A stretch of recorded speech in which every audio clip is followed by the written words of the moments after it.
আসসালামু আলাইকুম প্রিয় দর্শক, আপনাদের সকলকে আমন্ত্রণ জানাচ্ছি অন্য মঞ্চের আলাপ চাইতে।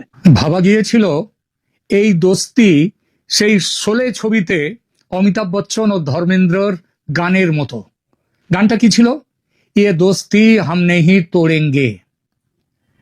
কিন্তু শেষ পর্যন্ত হয়ে গেল দোস্তির পরিণামটা কি? সেটাও একটা হিন্দি ছবির একটা বিখ্যাত গান রয়েছে রাজ কাপুরের সঙ্গম ছবিতে। সেই ছবির গানের কথাটা কি? দোস্ত দোস্ত না রাহা, প্যার প্যার না রাহা। মানে প্রথমটা ছিল শোলে ছবিতে যে এই দোস্তি আমরা কোনোদিন ভেঙে দেব না, আর আরেকটা পরে সঙ্গম ছবির গানে কি হলো যে দোস্ত দোস্ত, বন্ধুত্ব থাকলো না, বন্ধু প্রেমও আর থাকলো না। আমি বলছি চীন ও পাকিস্তান এই দুই অল ওয়েদার ফ্রেন্ডস এর কথা। ভাবাই যেত না কখনো এদের সম্পর্কে আজকের মতো। এই তো সাংহাই কোঅপারেশন অর্গানাইজেশনের বৈঠকে তিয়ানজিনে গেলেন পাক প্রধানমন্ত্রী, চীনের বিজয় দিবসে হাজির থাকলেন তার সঙ্গে সেনাপ্রধান আসিম মুনির, ফিল্ড মার্শাল আসিম মুনির। তাহলে কোথায় হলো বন্ধু বিচ্ছেদ? যারা এমন প্রশ্ন করেন তাদের বলি, সারা দুনিয়া যখন দেখছে পুতিন, মোদি, শি জিনপিং এর হাত ধরাধরি, গলা জড়াজড়ি করে হাস্যমুখর মোলাকাতের ছবি, সেই সঙ্গে তো পৃথিবী এটাও দেখেছে কিভাবে গোমড়া মুখে দাঁড়িয়ে আছেন পাকিস্তানের প্রধানমন্ত্রী শাহবাজ শরীফ। ক্যামেরা কিন্তু মিথ্যে বলে না। রাজনীতির এই নয়া হিসাব নিকাশ যে শুধু চীন আর পাকিস্তান এই দুই দেশের মধ্যে হয়েছে তা নয়, চীন পাকিস্তান বিচ্ছেদ এবং চীন ভারত দোস্তি পাল্টে দিয়েছে বিশ্ব রাজনীতিকে। আমেরিকা কেন্দ্রিক ইউনিপোলার বা এক মেরুত্বের রাজনীতি, এই মাল্টিপোলার রাজনীতির প্রভাব এশিয়ার ক্ষেত্রেও পড়তে দেখা যাচ্ছে। এই প্রভাব ভারত ও বাংলাদেশের ওপরেও পড়ছে খুব বড়ভাবে। এই এপিসোডে আলোচনা করব এই বিষয়টি নিয়ে। নমস্কার, খবরের অন্তরালের খবর নিয়ে ক্যালকাটা ডায়ালগস থেকে মনোজ দাস বলছি। চীন মুখ ফিরিয়ে নিয়েছে বেল্ট অ্যান্ড রোড ইনিশিয়েটিভ থেকে, নতুন করে আর অর্থায়ন করবে না সেখানকার প্রজেক্টগুলোতে, এটা পাকিস্তানকে জানিয়েও দিয়েছে। ফলে পাকিস্তান পড়েছে মহাবিপদে। এর ওপর চীনের সদ্য হয়ে যাওয়া এসসিও সম্মেলনে শাহবাজ শরীফ সমাদর পাননি চীনের কাছে। পাকিস্তানে এই মুহূর্তে তাই চীন বিরোধী হাওয়াটা খুব একটা কম নয়। ঝড় নয় অবশ্যই, কিন্তু হাওয়া উঠেছে। আর আমেরিকাও সুযোগ বুঝে পাকিস্তানের দিকে আর্থিক সাহায্যের হাত বাড়িয়ে দিয়েছে। শুধু আমেরিকা নয়, এশিয়ান ডেভেলপমেন্ট ব্যাংক তারা এগিয়ে এসেছে অর্থ নিয়ে। চীন কি সহজে মেনে নেবে এই পরাজয়? সিপিএইচি প্রজেক্টে বিশাল আর্থিক বিনিয়োগ করেছে চীন। এই প্রকল্প কি তাহলে ব্যর্থ হয়ে যেতে দেবে? ত্রিশক্তি চীন, ভারত, রাশিয়ার এই যে ত্রিশক্তির নতুন জোটবন্দির প্রভাব তাহলে কি পড়তে চলেছে? প্রথমে বলি চীন পাকিস্তান সম্পর্কে যে নতুন বাস্তবতা এসেছে, সিপিইসি থেকে দূরত্ব ও ভূ রাজনৈতিক যে পট পরিবর্তন হয়েছে সেটা কিভাবে ঘটেছে এবং ঘটছে সেটা একটু বলি। সাম্প্রতিক ঘটনা প্রবাহে চীন পাকিস্তান অর্থনৈতিক করিডর, যেটাকে বলে চায়না পাকিস্তান ইকোনমিক করিডর, থেমে যাওয়ার মুখে। চীন প্রকৃতপক্ষেই, কারণ চীনের এখন কিন্তু তাদের অর্থনৈতিক অবস্থা খুব একটা ভালো নয়, চীনের তাদের জিডিপি কিন্তু ক্রমশ নামছে। চীন প্রকৃতপক্ষেই পাকিস্তানের সবচেয়ে বড় অবকাঠামো প্রকল্প এই সিপিএসি থেকে তাই পিছিয়ে এসেছে, সেটা বলেও দিয়েছে। বিশেষত মেন লাইন 1 যে রেলওয়ে প্রকল্পে, সেখানে নিয়োগ থেকে সরে আসার ফলে পাকিস্তান পড়েছে বিপদে। তারা গিয়ে আশ্রয় চেয়েছে এশিয়ান ডেভেলপমেন্ট ব্যাংক থেকে $2 বিলিয়ন ঋণের জন্য আবেদন করতে বাধ্য হয়েছে। চীনের এই পশ্চাৎ অপসরণের মূল কারণগুলো হলো যে পাকিস্তানের চীনা নাগরিকদের নিরাপত্তা নিয়ে ক্রমবর্ধমান উদ্বেগ, পাকিস্তানের দুর্বল আর্থিক অবস্থা এবং বিদ্যুৎ খাতে $1.5 বিলিয়ন পাওনা নিয়ে পাকিস্তানের দাবি নাছোড় দাবি। কিন্তু তার চেয়েও বড় কারণ সেটা হলো আমেরিকার সঙ্গে পাকিস্তানের এখনকার পরম মিত্রতা, যেটা চীনের একদমই পছন্দ নয়। কারণ চীন তো জানে এবং আমেরিকা তো প্রকাশ করে দিয়েছে, ভারত এবং প্রশান্ত মহাসাগর প্যাসিফিক ওশানে চীনের খবরদারি দূর করবার জন্য আমেরিকার সর্বশক্তি নিয়োগ করেছে। তো এটা এই জন্যই সবচেয়ে বড় কারণ। এই কারণটাই, কেননা সিপিইসি প্রজেক্ট নিয়ে চীনা নাগরিকদের ওপর হামলা এটা কিন্তু নতুন কিছু নয়। 2021 সাল থেকে পাকিস্তানের চীনা নাগরিকদের ওপর বেশ কিছু প্রাণঘাতী হামলা হয়েছে, যেগুলো সংখ্যায় প্রায় 30টার মতো। মারা গিয়েছে বেশ কিছু চীনা নাগরিক, যার ফলে চীনা বিনিয়োগকারীরা তাদের নাগরিকদের ওই প্রকল্পগুলোর নিরাপত্তা নিয়ে তারা কিন্তু গভীরভাবে উদ্বিগ্ন। আগেই বলেছি 2025 সালের সেপ্টেম্বরে তিয়ানজিনে অনুষ্ঠিত এসসিও সম্মেলনে প্রকৃতপক্ষে পাকিস্তানি প্রধানমন্ত্রী শেহবাজ শরীফ চীনা নেতৃত্বের কাছ থেকে আগের মতো উষ্ণ অভ্যর্থনা পাননি। চীনা প্রেসিডেন্ট শি জিনপিং তিনি তার সাথে মানে শাহবাজ শরীফের সাথে আলোচনা করেছেন মূল সম্মেলন শেষ হয়ে যাওয়ার পর বেজিং এ গিয়ে, যা পাকিস্তানের জন্য চীনের কূটনৈতিক অগ্রাধিকারে একটা বড় সড় পরিবর্তনের ইঙ্গিত দিচ্ছে। এর পেছনে অন্যতম বড় কারণ সেই সিপিএসি প্রজেক্ট, কারণ এই প্রজেক্টের একটা বড় অংশ পাকিস্তানের বালুচিস্তান প্রদেশে চাইতে গিয়ে ক্রমবর্ধমান চীন বিরোধী মনোভাবও সেখানে দেখা যাচ্ছে। বিশেষত বালুচিস্তান প্রদেশে চীন বিরোধী মনোভাব তীব্র আকার ধারণ করেছে। বালুচিস্তান লিবারেশন আর্মি বিএলএ নিয়মিতভাবে চীনের বিভিন্ন প্রজেক্টের উপরে হামলা চালাচ্ছে, চীনের নাগরিকদের ওপর হামলা চালাচ্ছে এবং এরা মনে করে চীন স্থানীয় জনগোষ্ঠী অর্থাৎ বালুচদের শোষণ করে তাদের সম্পদ লুটে নিচ্ছে। এটাই তাদের মূল অভিযোগ। 2024 সালে পাকিস্তানের সন্ত্রাসী হামলার সংখ্যা এক দশকের মধ্যে সবচেয়ে বেশি ছিল, যেখানে 1000টিরও বেশি হামলার ঘটনা ঘটেছে। বালোচ জাতীয়তাবাদী গোষ্ঠীগুলো চীনা বিনিয়োগকে পাকিস্তানের রাষ্ট্রীয় নিপীড়নের সম্প্রসারণ হিসেবে দেখে, মানে চীনা বিনিয়োগ এবং চীনাদের সেখানে অবস্থান এটা পাকিস্তানের রাষ্ট্রীয় নিপীড়ন যেটা তারই সম্প্রসারণ, এবং এর জন্যে তারা নিয়মিত হামলা চালিয়ে যাচ্ছে, শুধু পাকিস্তানিদের ওপরে নয় চীনাদের ওপরেও। এই পরিস্থিতিতে মার্কিন যুক্তরাষ্ট্র কি করেছে, তারা পাকিস্তানের বর্তমান দুর্বল অবস্থার সুযোগ নেয়ার সমস্ত রকমের চেষ্টা শুরু করে দিয়েছে।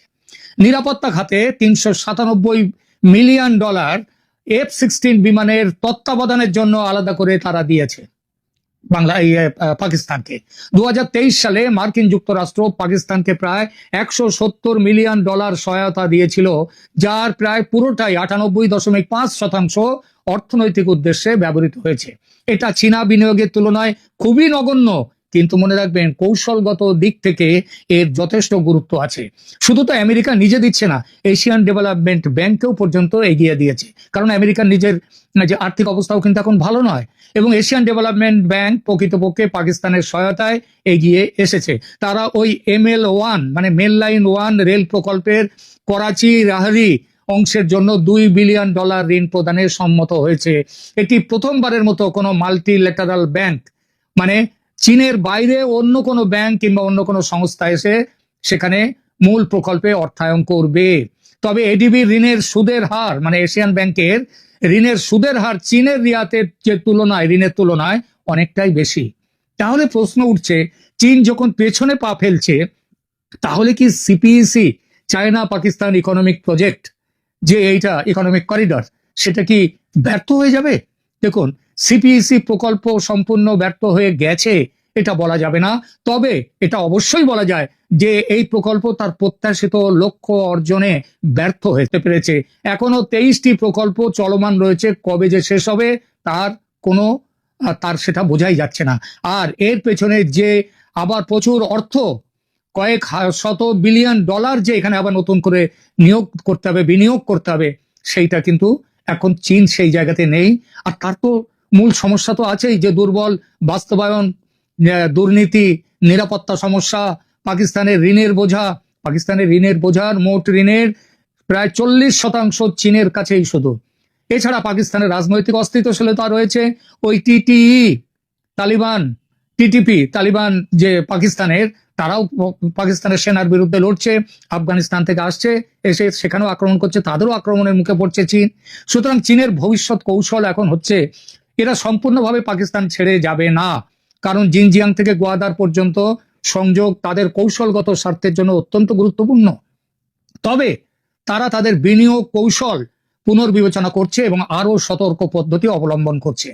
সম্প্রতি চীনা পররাষ্ট্রমন্ত্রী ওয়াং ই তিনি বলেছেন যে আমরা এই মুহূর্তে সিপিএসি তে নতুন করে কোনো অর্থায়ন করতে পারবো না, সুতরাং বাইরে থেকে যদি অর্থ নিয়ে এসে করতে চায় তাহলে করুক, কিন্তু এটা বলেনি যে চীন সেই যে সমস্ত দেশ আসবে তাদের সেখানে ঢুকতে দেবে, কারণ তারাও তো একটা চুক্তি করেই এই সিপিএসি তে এসেছে। বর্তমান পরিস্থিতি পাকিস্তানের জন্য একটা গুরুতর চ্যালেঞ্জ। চীনের সাথে সম্পর্কের ভিত্তি এখনো শক্তিশালী, একেবারে যে চলে গেছে তা নয়, কিন্তু আগের মতো শক্তিশালী নয়, এবং আগের মতো নিঃশর্তভাবে চীন সহায়তা আর করবে না পাকিস্তানকে এখন অনেক বিকল্প অর্থায়নের উৎস খুঁজতে হবে, আবার তার জন্য চীনের অনুমতি চাই। এই পরিস্থিতি দক্ষিণ এশিয়ার ভূ রাজনীতিতে একটি গুরুত্বপূর্ণ পরিবর্তনের ইঙ্গিত দিচ্ছে, যেখানে চীনের ওই বেল্ট অ্যান্ড রোড ইনিশিয়েটিভ নীতি আরো বাস্তবধর্মী এবং ঝুঁকি সচেতন হয়ে উঠছে। পাকিস্তানের জন্য এখন সময় এসেছে তার অর্থনৈতিক কাঠামোগত সংস্কার, সুশাসন প্রতিষ্ঠা এবং নিরাপত্তা পরিস্থিতির উন্নতি ঘটানো। এইবার পাকিস্তানে চীন দ্বিমুখী কৌশল নিয়ে কিন্তু চলছে বেশ কিছুদিন ধরে। ওই যে বললাম না বালুচদের সম্পর্ক, চীন কি করছে শুনুন। চীন প্রকৃতপক্ষেই বালোচ বিদ্রোহীদের সাথে সরাসরি যোগাযোগ তৈরি করেছে।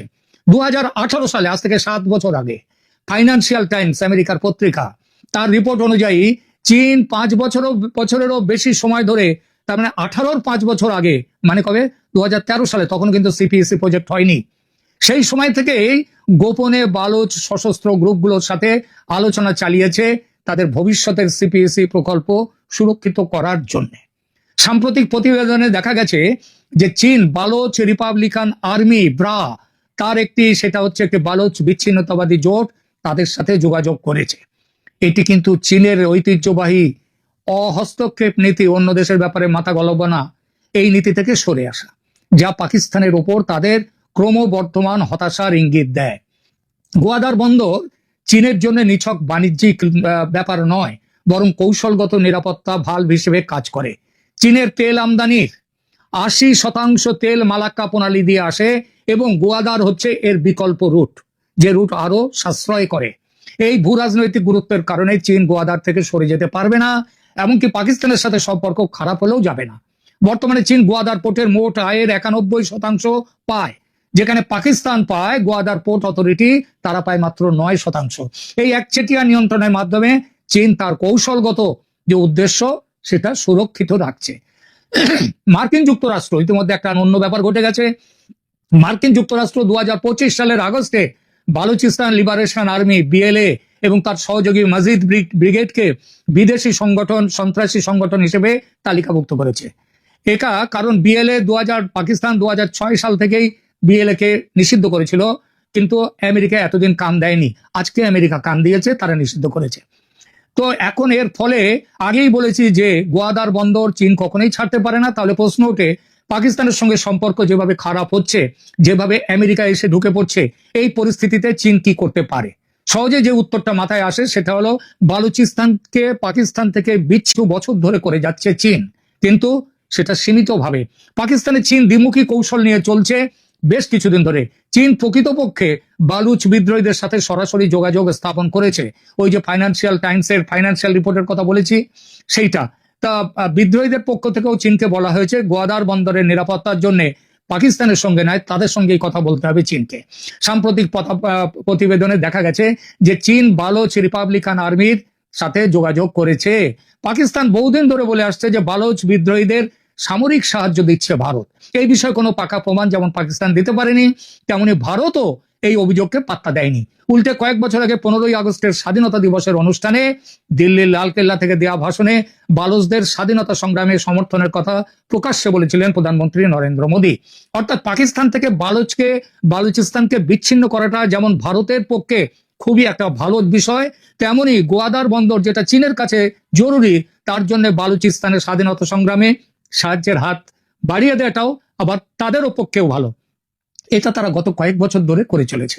আমেরিকা যাতে পাকিস্তানের সঙ্গে মিলে বা জোট বেঁধে গোয়াদার বন্দরের কর্তৃত্ব না নিতে পারে, তার জন্য চীন শুধু বালুচদের সাহায্য করছে তা নয়, নিজেদের প্রাইভেট আর্মি বা রক্ষী বাহিনীও নিয়োগ করেছে।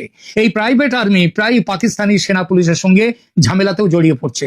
এমন সম্ভাবনা খুবই বাস্তব যে বালুচদের স্বাধীনতা সংগ্রামে এবং পাকিস্তান থেকে বালুচিস্তানকে বিচ্ছিন্ন করার লক্ষ্যে ভারত ও চীন একসঙ্গে কাজ করবে, কারণ দু দেশের স্বার্থ জড়িয়ে আছে বিষয়টিতে। এই পরিস্থিতির সঙ্গে খুবই সাদৃশ্য বাংলাদেশের। আমেরিকা যাতে বাংলাদেশের কোনো সামরিক ঘাঁটি না করতে পারে, সে ব্যাপারে ভারত চীন দুই দেশের স্বার্থ রয়েছে। আর বাংলাদেশে আমেরিকাকে রুখে দেওয়ার ব্যাপারে এসসিও বৈঠকের সাইড লাইনে কথা হয়েছে চীন, ভারত, রাশিয়া, এই নতুন ত্রিশক্তির। বাংলাদেশে চীন ও ভারতের বিপুল নিবেশ আছে রাশিয়ারও। সুতরাং তিনজনের স্বার্থ একত্রিত হয়ে এই সিদ্ধান্ত হয়েছে যে বাংলাদেশে ইউনূস শাসনের অবসান চাই, নতুন সরকার চাই। সেই সরকার এমন হবে যে মার্কিন স্বার্থের কাছে নতি স্বীকার করবে না, যে সরকার দেশের সার্বভৌমত্বের সঙ্গে। তাহলে কি করতে হবে? প্রাথমিক পদক্ষেপ হলো দেশে অন্তর্ভুক্তিমূলক নির্বাচনের ব্যবস্থা করা, যেখানে আওয়ামী লীগ অংশ নিতে পারবে ভোটে। ভারত এবং চীন এই দুই দেশই গোয়েন্দা সূত্র থেকে খবর পেয়েছে যে ভোট হলে আওয়ামী লীগ যাকে বলে ল্যান্ডস্লাইড ভিক্টরি বা বিপুল জয় সেইটা পাবে। সেই ব্যবস্থা অর্থাৎ আওয়ামী লীগের উপর থেকে নিষেধাজ্ঞা তুলে নেওয়ার জন্য চাপ দেয়া শুরু হয়ে গেছে। এই ব্যাপারে ওয়াকার, যে জেনারেল ওয়াকারুজ্জামান, তিনি এগিয়ে এসেছেন। ইউনূসের অন্তর্বর্তী সরকার হটিয়ে কেয়ারটেকার সরকার নিয়ে আসা এই চাপেরই ফল। এটা হতে আদৌ দেরি হবে না, আগামী কয়েকদিনের মধ্যে রেজাল্ট দেখতে পাওয়া যাবে, সেটা দেখতে পাবেন। এখনকার মতো এখানেই রাখছি, ভালো থাকবেন, ধন্যবাদ।